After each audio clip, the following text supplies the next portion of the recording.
Hey everybody, it's Charlie from Daily Motor, and I had to make a trip out here to the west side of Michigan to visit some of Alyssa's family. And we were posed with a few different travel options. We're flying into Chicago and then driving up here, so it was about a 3-hour drive roughly. I think mileage about 170 miles. So an electric vehicle was not my first preference. However, BMW reached out to me. We work regularly with them. We review a lot of their cars. And they told me what gas options they had. They're pretty much all M vehicles. I didn't really want to spend all that highway driving in an M vehicle. So I said, all right, what do you got in terms of electrics? And they said, we have a BMW i4. It's the xDrive40 model, meaning it's all-wheel drive and electrified. But the reason that I was okay with doing an electric vehicle for this trip, despite some of the infrastructure inconveniences, as I like to call them, is that BMWs actually live up to their estimated range figures. The EPA estimated range of this car is about 279 miles, but that's not just in city driving or mixed driving or perfect ideal situations. No, we have actually met or exceeded that EPA range figure in all of our driving. That includes mostly highway driving and going decently quickly with a few people and luggage on this trip. And that takes so much of the guesswork out of owning an electric vehicle. We've previously owned a Tesla Model Y, and we currently own a Chevy Bolt EUV, and both of those plummet in range figures when it comes to highway driving. But the slippery shape of the BMW i4, along with the smart technology and battery chemistry, makes that not the case for this beautiful purple BMW. I'll have to check again the name of the color. It's something like Morrow or something like that. We'll see when we look at the window sticker. But the other reason that I was interested in reviewing the i4, and I apologize for the wind and some of this Michigan weather that's moving in here, but another reason I wanted to cover the i4 is because a lot of times in the new car sphere, everyone raves or rants about a new vehicle once it hits the market, but then after the first model year or so, it sort of moves out of the news cycle and new cars come in and everybody talks about those. But the i4 was one of my favorite electric vehicles when it hit the market in the last few years. And then no one's been talking about it recently, and I still think it's one of the best options out there, despite being a little pricey. I mean, you're getting a BMW at the end of the day, but so much of the packaging, the driving, and the ownership experience is so well thought out that I wanted another chance to revisit it. Not only that, it has a fantastic Harman Kardon sound system, which we have reviewed below. So taking a look here, the 4 Series is typically a 2-door vehicle from BMW, but the 4 Series Grand Coupe throws an extra 2 doors on the back and gives you a little bit of extra space, and you can see it also gives you a lift back here, meaning that Alyssa and I were able to fit our 2 pieces of luggage plus 2 fully loaded backpacks very easily back here, and you still get a little bit of under storage here. Now, the big Harman Kardon subwoofer, which I am happy to have, does take up a good amount of this space, but you can still do a little bit of charging apparatus down here. In fact, what did they give us right here? I don't even know what this is. This is, oh, it's a goo kit. It's because there's no spare tire. If you have a flat, you gotta use that. And then they've shoved a bit of a charger into the side pocket here, which is nice to know that that sort of stays in. And I've got some dress shoes that I can't forget over there. But because this is a lift back, you can also easily pop this off and then fold down these seats, which actually split in a 40-20-40 configuration. And then look at all this space you get. You could put huge things in here. Obviously, move the passenger seat forward for that. But you could get bicycles back here. You could get all sorts of different equipment, luggage, materials. I'm quite a fan of this lift back design from a practicality standpoint. Now, admittedly, it isn't the best place for adults to sit in the back. The door does open pretty wide, but as we close that and get on in, it's thought out well enough that I can sit back here, but I wouldn't want to do an entire road trip. I'm sitting very upright, and at 5'10", I don't know, 32-inch inseam, my torso, or I should say my head, is just about hitting the ceiling. So I could be back here for a little bit of time. You even get flip down armrests. You've got some rear climate controls and vents and power points. So that's all good, fine and dandy. But you're probably going to want to go a little bit more toward a 3 Series or maybe even a 5 Series if you're going to be using the back seats regularly for adults. However, that is not how Alyssa and I have been using the car this week. We've been using it as a vehicle for mostly 2 people. We've thrown some people in the back quickly, but for the most part, it's been 2 adults up front, and it's been so great for that. What I've really come to appreciate about BMW electric vehicles is that they're just straightforward. Between the naming schemes and that the i4 is the electric version and the 4 Series is the normal gasoline version, there's kind of that very easy, the i7, the i5. It's very easy to understand which one is electric and where it slots in the lineup. That is very straightforward. Also, the fact that this looks exactly like a normal 4 Series, it just happens to be the electrified version. They did the same thing for the 7 and the 5. Very much appreciate that. But then all of the controls and functionality are straightforward as well. BMW is still giving you a knob in here, so I've been able to drive through Chicago and go through things like my wireless Apple CarPlay, or rather Android Auto, and have that nice wide screen setup. And I've been able to go home and adjust my sound settings for the Harman Kardon sound system, or do navigating or electric vehicle information, anything like that, without really having to take my head or hands off the road. Been able to kind of just use this rotary knob. I appreciate that. And then this big straightforward technology screen here in front of us has actually been nice, because this is one way I've used it throughout this trip. I've got the G meter up now for the winding road drive, but if I go up here, I get a full-fledged map, and that still works with your phone projection as well. So I've actually been able to set destinations in my Android Auto, but then still use the center screen for other information and just have the map going up here. In fact, at one point late last night, I just turned the center screen off so it was a little darker in here for Alyssa to take a nap, and I just had the navigation going right in front of me, plus in my head-up display. So that's been pretty cool. Before we get rolling, let's take a look at the actual window sticker. This is not a reprint, as we often have. This is the real deal. It actually has a sticky side on the back. Pull it open. 2024 BMW i4 xDrive40 Grand Coupe with the 19-inch wheels, which is important to note because your efficiency numbers change based on which wheels you have. Mora Metallic is the name of that purple color outside, and admittedly, as much as I do like it, I don't know if I would pay $4,500 for it, because it does really inflate the cost of this one. We've got Oyster Vernasca leather inside, which feels and looks and smells nice. Again, $1,500. The Driving Assistance Pro package, which has BMW's very good extended traffic jam assistance. So below, I think it's 25, maybe it's 40 miles per hour while you're driving in stop and go traffic, you can entirely take your hands and feet off the controls, and the car will drive itself. Very nice to have. Shadowline package, which pretty much just gives you some dark exterior bits for $1,000. M Sport package, which gives you those 19-inch M wheels and some aluminum trims in here, and the M steering wheel. That's $2,200. I guess it also gives you the M Sport brakes with red brake calipers and some more dark bits. And then you get into some of the important stuff, the Parking Assistance Plus, which gives you the rear view camera and surround view with the 360 view. I can press this and see all the way around my vehicle, which is nice. Then the Premium package, which gives you the heated steering wheel and wireless device charging, the head-up display. I think it gives you this gauge cluster display as well. That's definitely nice to have. And then only $875 for this excellent Harman Kardon sound system. Oh, and we have the $1,000 Icon adaptive LEDs with laser light, which do work very, very well. This car is very well lit on the roads at night. Interestingly, BMW still only charges $1,000 for the destination fee. You'll see a lot of brands these days are really bumping up that destination charge. I think Stellantis is somewhere like $1,600, which is comical because most of their vehicles are made here in North America. And yet BMW, despite inflation, still sticking it $1,000.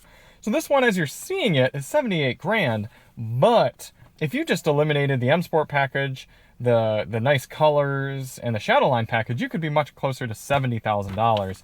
And for the type of car that you're getting, how quiet it is, smooth, nice to drive, not a bad deal. And at the end of the day, I mean, you got to lease these right now to get the best deals in the electric vehicle game. Pretty much, if you're purchasing a new electric vehicle here in 2024 and you're not leasing it, you're kind of doing yourself a disservice, unless you can get some really compelling rebates. All right, let's throw it in drive now. And speaking of drive, you can either do D or B, which gives you full moving regeneration as well as one pedal driving, so you can come to an entire stop without using the brake. I definitely like having those options. Again, I was driving an electric vehicle, I think the Volkswagens recently, and they don't have one pedal driving, the ID4, and I was like, why not? Why not just give us the option? BMW, again, very smart and straightforward. They give you just normal drive, which will act like a normal car, and then B, which will give you one pedal driving. How easy is that? Not only that, but in D mode, if you go then here into the iDrive and you go to driving settings and then drivetrain and chassis, energy recovery in D, you have 4 different options: high, medium, low. Low will pretty much act like a normal gasoline vehicle, and then adaptive, and that'll actually regen more if there's a vehicle slowing down in front of you, or less if you're just coasting with nothing in front of you. So that's pretty cool. Also in the screen, we have the iconic sounds, and I'll show you what it's like driving with it on and off. Mostly I've had it off for this trip, but it is kind of cool how you get a little bit of that fake noise to give you a little bit more of a traditional driving experience. And we'll talk about that a little more as we're moving also, because BMW, again, in their experience, has done that better than most brands. So now here's a perfect example. I have a navigational route set, and you can see it very clearly and in very high def, both in front of me and in the head-up display. But my center screen can be on an entirely different menu. So my wife can be doing something in there. She could be changing radio stations, picking out music, looking at whatever she wants. Or I can be nerding about the EV stats or something. And then I still have a full map in front of me. Now, this road is admittedly quite loud, and the i4 is not the quietest vehicle. It's very, very quiet on quiet sections of asphalt. There's virtually no wind noise, and there's absolutely no drivetrain noise. However, these 19-inch summer performance tires are louder than what you'd likely get with the 18-inch wheels, a little bit more of an all-touring tire. So when they're on quiet asphalt, it's very quiet in here, but you get a decent amount of road noise on kind of more broken asphalt like this. But you notice from those iconic sounds here, if I slow down, you're going to hear some noise. Very subtle. And then if I accelerate, you hear a little noise. And if I'm in sport mode, it's more dramatic.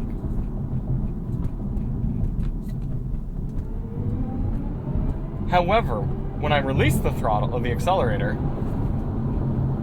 the noise goes away. And that's important because some electric vehicles, they put these fake noises in, but then when you're just cruising at a steady state speed, you're always hearing that noise. And people don't want to hear drone. People don't want to hear sounds just for the sake of sounds. They want to hear and feel and complement their acceleration and deceleration.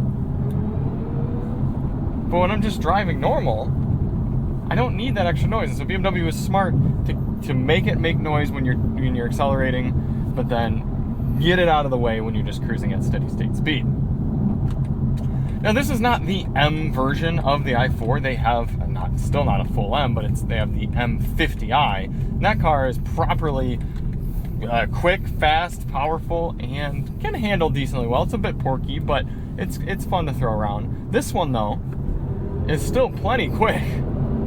It'll get right up to triple-digit speeds, and other than that, it's engaged, but it's not exhilarating. It's very straightforward electric car driving experience. It's powerful. It's definitely there. So we'll toss it around a few corners here, but it's not exactly a thrill machine.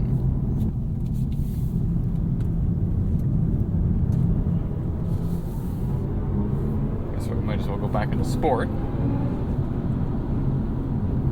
In B mode, the regen pretty strong, slowing me down into this corner. And BMW still gives you the ability to fully disable stability control and slide this thing around as much as you want. There's definitely a rear bias to the power, so if I go DSC off, come into this right-hander here in a minute, should be able to get it to slide a bit. Now, if this were the rear-wheel drive car, it would definitely kick the rear end out more aggressively. But there's a lot of power. It's there.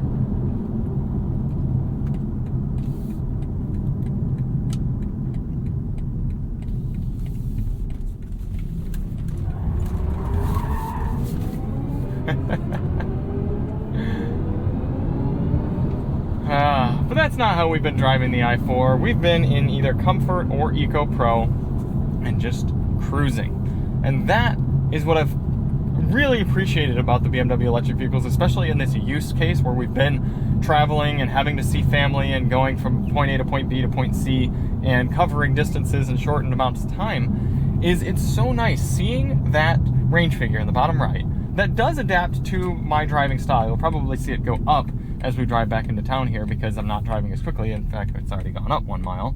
What's great is that figure is accurate in all sorts of driving situations. Now, obviously, if I was going to cruise 120 miles per hour steady state, yes, the range is not going to get its EPA number. And that range figure right there is going to make up for it, account for it pretty quickly. However, cruising at highway speeds, 74 miles per hour is what I've been cruising at, we have still achieved that 280 mile figure. And that's so important because when we hopped in the car here in Chicago, the car was charged to 90%. So I was like, all right, well, I can't really blame the fleet company for not getting it to me at 100. That's very difficult. They didn't have charging at where I was going to pick up the vehicle. So 90%, very reasonable. We hop in the car. It's late. It was midnight Central Time when we jumped in the car. And hopped in, started driving, and headed to a hotel. And the hotel was about an hour away or so about 60, 70 miles. And we chewed up about 70 miles of range by the time we got there. Okay, very predictable, very straightforward. It's not like a lot of other electric vehicles. Our Tesla, for example, we probably would have eaten up 110 miles of range in that 70 miles of driving because it just simply isn't accurate to how the vehicle is really used. And then this is where it gets even more important. I picked out the hotel that we stayed at that first night because there was a level 3 charger 0.2 miles away. It was at a grocery store parking lot, and I was planning to say, okay, the first morning we'll wake up and Alyssa will get ready and I'll go plug the car in, I'll come back, get ready, and the car will be all charged up, we'll be good to go. And I even used PlugShare. I mean, I'm an experienced veteran electric vehicle charger traveler, I should say. We've done trips on our Bolt, we did trips on our Model Y. I know how to use a better route planner and PlugShare and everything. So this charger was very highly rated, but it was a Shell Recharge Network charger. There were just 2 chargers there, and it was supposed to give us, I think it was like 120 kilowatts, whatever. It's supposed to be pretty good. But it was pretty highly rated, and I get to the charger that morning, they're both completely off. No response from anything. I'm pressing the buttons, I'm trying the app. I even called their customer service number, and I said, hey, I'm trying to charge at this charger, and of course they're like, oh, okay, well, make sure the vehicle's plugged in, and make sure all the doors are closed, and then we're going to send a charge signal, and it'll start. I'm like, I bet, okay. And of course, they sent it, and nothing happened, and they said, oh, well, we're going to have to send some of our technicians out there. Okay, so there's a situation where we're in the Midwest, we're in Indiana, and there's not a ton of chargers on our route. In fact, I don't think there was one other charger, maybe about 40 minutes up the road, and then that was it for level 3 chargers all the way to where we were going to go. It was about another 150 miles or so. And I was like, crap. But fortunately, because the i4 has such a healthy amount of range, and because its range meter is so accurate to realistic driving, I knew that we could safely continue going, and then we could make it to Alyssa's parents, we could hang out there for a little while, we could even do some driving around there, and then we could make it to our next hotel, which was going to be near an electric vehicle charger, and we could do that safely. And sure enough, we continued on with the trip, and it even did better than the estimate. We gained a little bit of range by the time we got there from compared to what we had left with, and all was good.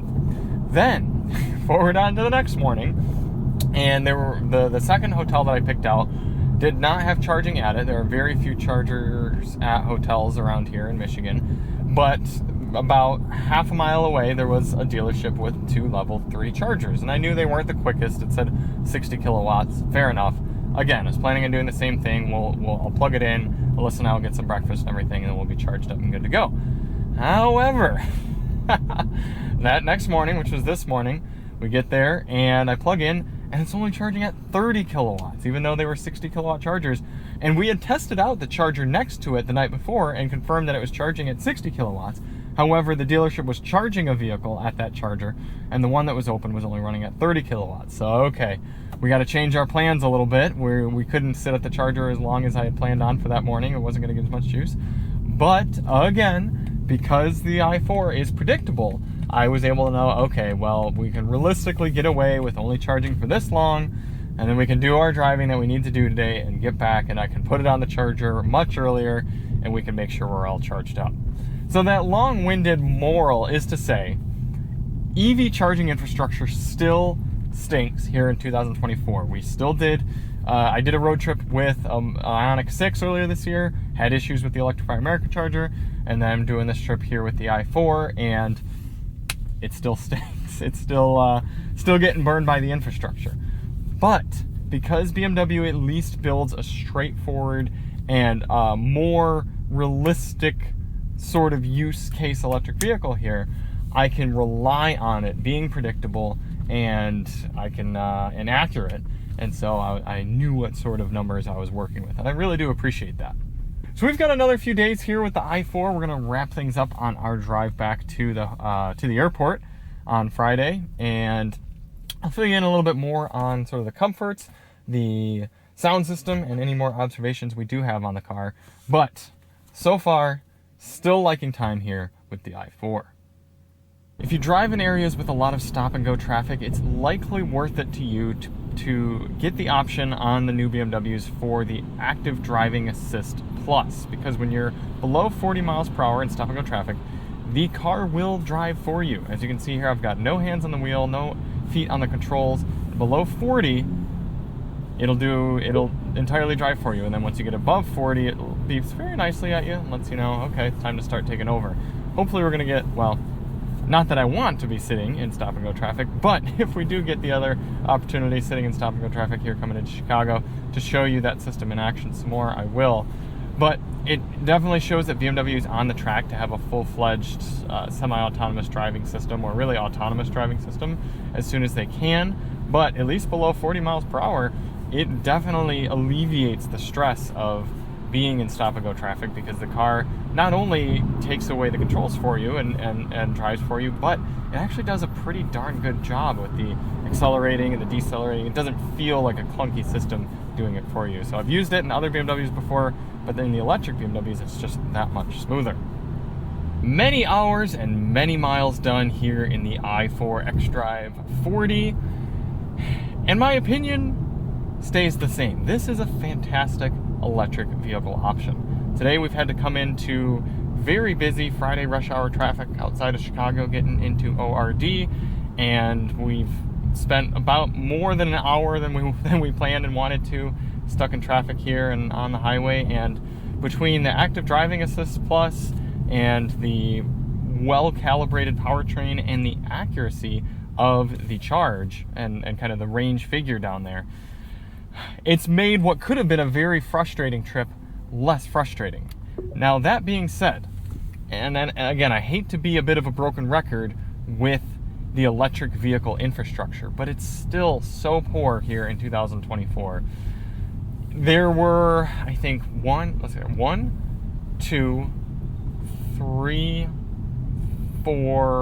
four different times that we tried to five actually, level 3 charge, and only 2 of those times did it work properly, and 3 out of those 5 times did they work at all. So that means 2 of those chargers that we planned on using was entirely not an option to charge. And fortunately, the i4's got enough of a range, and I didn't cut it close to the point where we had to charge at those locations and then really had to scramble afterward.